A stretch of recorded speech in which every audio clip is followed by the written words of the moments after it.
तर नमस्कार मित्रांनो, पहिला हा व्हिडिओ बघा. त्यामध्ये सगळ्यांना माहिती होतं की मला स्मोकचा खूप त्रास आहे. मला स्मोकचा स्मेल सहन नाही होत. तर मी स्मोक करून यायचे आणि माझ्या इतक्या क्लोज यायचे. आणि त्या इतक्या क्लोज मध्ये तिला एक्सपेक्टेड होतं की मी हात उचलावं, आणि त्याच्यामध्ये त्या स्मेलमुळे मी तिला खरकटी बोलली होती.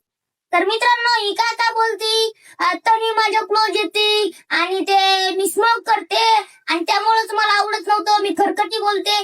तर मित्रांनो, ही फक्त बाहेर येऊन एकदम अफवा करायला लागली आणि मी 24 तास तन्वी ताई सोबत राहिलेलो आहे आणि मी तिलाच ओळखतोय.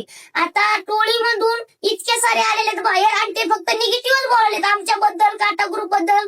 निगेटिव्ह फक्त प्राजक्ता झाली, ससा झाली आणि रुचिता झाली. तर मित्रांनो, मला एवढंच म्हणायचंय, तन्वी ताई एक खूपच चांगली मुलगी आहे. ते सिगरेट या स्मोक ते मला काहीच माहित नाही. एकदम चांगलं खेळते आणि ती खेळती चांगली, स्ट्रॉंग प्लेअर आहे. म्हणूनच ही रुचिता तिच्यावर जर ती निगेटिव्ह बोलते. तर मित्रांनो, कानाचा आणि डोळ्याचा 4 बोट फरक आहे, हे लक्षात ठेवा. आणि तन्वी ताईला जिंकून